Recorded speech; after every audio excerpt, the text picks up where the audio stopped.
Olá, internautas da Jovem Pan Online, mais uma vez está começando o Espaço Online, esse programa de informação que hoje vai discutir a questão do bullying. Hoje nós vamos conversar aqui no nosso programa com o Silvio Costa. O Silvio, que é professor, é escritor e filósofo e também escreveu um livro importante a respeito deste assunto. Esse que você acompanha aí no seu monitor, o Anti-Bullying, de Silvio Costa, uma nova estratégia para aprender e também prevenir. Este livro que foi lançado pela editora Paulinas aqui de São Paulo. Silvio, muito obrigado pela sua presença, é um prazer tê-la aqui na Jovem Pan Online. Boa tarde a você, boa tarde a todos os internautas, estou à disposição.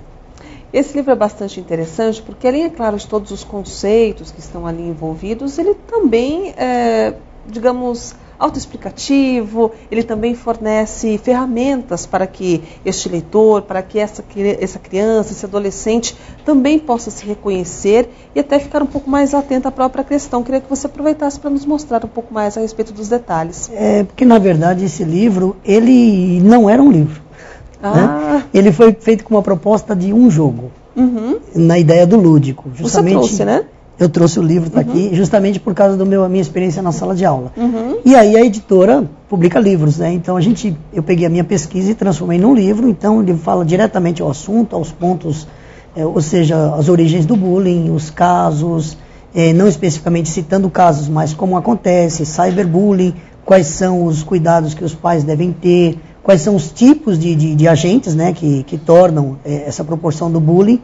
E aí nós transformamos a ideia do jogo num livro. Então o livro se transforma num jogo de tabuleiro, onde as pessoas que jogam, os alunos, as crianças, ou até os adultos também, eles acabam assumindo papéis e através dessa forma de assumir o papel, você acaba podendo interagir melhor com o jogo e discutir o assunto de uma forma lúdica, mas ao mesmo tempo também uma forma que ele trabalha uma questão muito mais psicológica também. Silvio, vamos aproveitar para mostrar um pouquinho do livro aqui também? O Anti-Bullying, então ele vem fechado, tem as caixinhas, né, que estão aqui, ele vem com as caixinhas, aí você abre a embalagem, dentro, além de todas as informações, também tem um tabuleiro.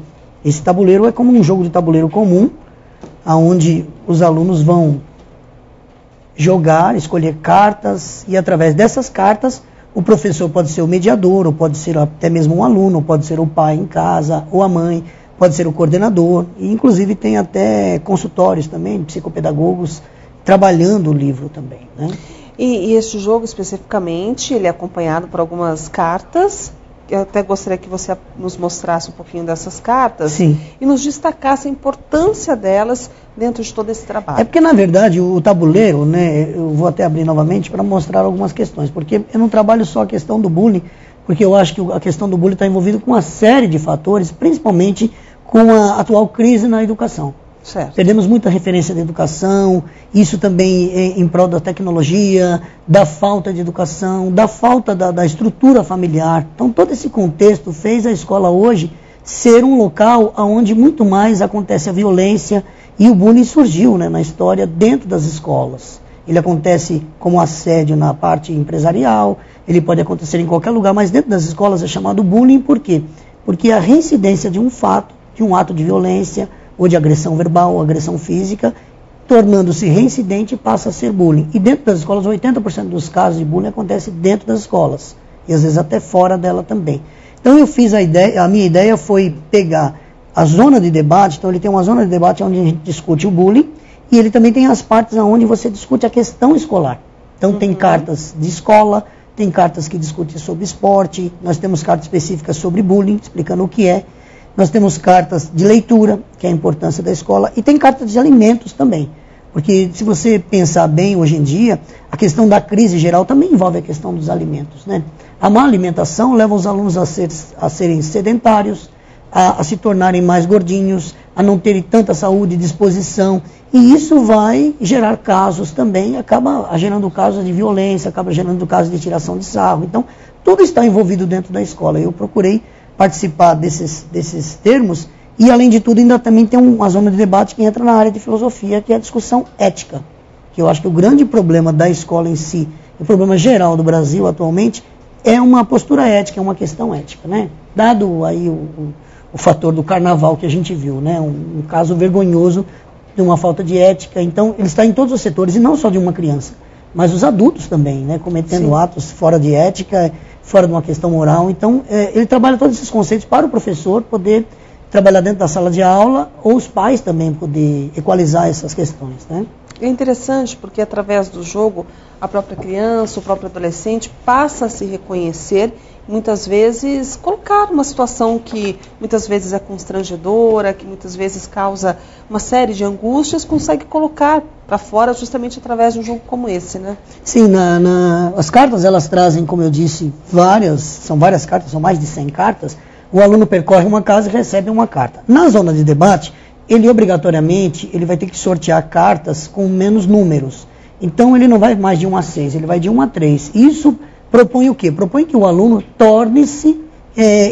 propõe que o aluno se torne de alguma forma os outros papéis. Ele assuma, por exemplo, aqui o papel de espectador, ele assume o papel de vítima e ele assume também o papel de agressor. Isso, levantar só um pouquinho. Isso, Silvio, para que a gente possa mostrar também. Então esses 3 papéis são muito importantes, eles são fundamentais. Não existe bullying se não existirem esses 3 papéis. Nós somos os espectadores do dia a dia e às vezes na nossa atitude, se a gente não tomar uma atitude firme, condizente com o espectador que participa, um cidadão participante, você acaba ajudando aquele que é agressor. Aquele que vê uma agressão de bullying e não faz nada, ele é um potencial também espectador para agressão, porque ele está incentivando de alguma forma o agressor a agir sobre o outro. Ou está sendo coagido muitas vezes. Também, às vezes acontece dele tentar reagir e o outro fala, não, se você fizer também vai acontecer com você. Mas geralmente as pessoas não fazem por medo também, sabe?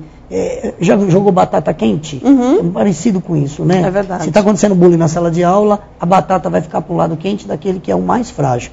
Nós temos também a carta de agressor, que aí o aluno que é agressor, ele pode assumir esse papel, ou se ele é vítima também, porque aí parte do entendimento do outro. Que nos papéis a gente tem que procurar entender psicologicamente o papel do outro também. Nós somos espectadores, mas muitas vezes nós somos vítimas e também nós somos agressores em alguns momentos. E a vítima também sofre, né? Hoje nós vamos falar, obviamente, sobre bullying. Esse é um tema muito frequente, infelizmente, nas nossas escolas. Não só nas escolas, mas às vezes até no próprio ambiente de trabalho. Lembrando que se você quiser fazer a sua pergunta para o nosso convidado, você tem as nossas redes sociais que estão abertas e aptas, então, a receber as suas perguntas. Aí no seu monitor já aparece o nosso endereço no Facebook. Através dessa sua participação, a sua pergunta será encaminhada justamente para o nosso convidado. Silvio, nós já temos uma pergunta que veio das ruas. Vamos à primeira questão? Bom, eu queria saber como que a gente consegue identificar os gatilhos, né? Como que a gente consegue identificar como é que se inicia o bullying e como é que a gente pode parar isso logo no início. Bom, a pergunta do rapaz é muito interessante porque ele quer saber como se inicia o bullying. Então, a proposta do livro justamente é essa. Anti-bullying é uma proposta para prevenir e aprender, ou aprender e prevenir. Se o aluno discutir a questão na sala de aula, ele vai, de certa forma, aprender e aprendendo, ele vai prevenir. A gente só consegue prevenir aquilo que a gente aprende. Então, se o bullying é uma doença, nós não podemos ir lá e tentar combatê-lo com um remédio que cure, porque não tem cura. Mas nós podemos tentar os paliativos. Quais são os paliativos? Fazer reuniões, discutir o assunto, levar em público aberto isso, de chamar os pais para a escola, chamar essa questão. E justamente por quê? Porque quem é vítima, ele tem a insegurança nele. E às vezes ele não se revela. Mas se ele percebe, por exemplo, tem um aluno que na sala de aula, na escola, ele está sofrendo bullying. E se a escola começa a abrir para uma discussão, para um debate, isso vai incentivar o aluno, de certa forma, a se abrir. Então, alguns indícios, como ele disse, no livro eu trago dicas para os pais que têm o filho potencial vítima ou agressor. E tem alguns detalhes que são assim notórios, que os pais têm que perceber, e se não perceber, é porque os pais assim estão um pouco omissos. E o que a gente percebe, justamente, hoje em dia na família, em muitos casos, não só de bullying, mas em casos de estudantes, principalmente no ensino médio, é a omissão da família, né? E, por exemplo, um aluno ele chega com material quebrado, ele chega atrasado da escola, ele muda o comportamento, a criança muda o comportamento em casa, não se abre com os pais, se fecha no quarto, aparece às vezes com escoriação. Então, são indícios de que esse aluno pode estar sofrendo bullying. Falta dinheiro, ou o material foi roubado várias vezes e ele está dando uma desculpa. Porque geralmente o vítima de bullying, ele procura não se esconder, mas ele procura não revelar o que está acontecendo por vergonha, por medo, por estar sendo ameaçado. Hoje o nosso tema é bullying. Nós estamos conversando com o professor, escritor e filósofo Silvio Costa. Se você quiser conhecer um pouco mais a respeito do trabalho do nosso convidado, você pode consultar este site que aparece aí no seu monitor. Este é o livro no qual nós estamos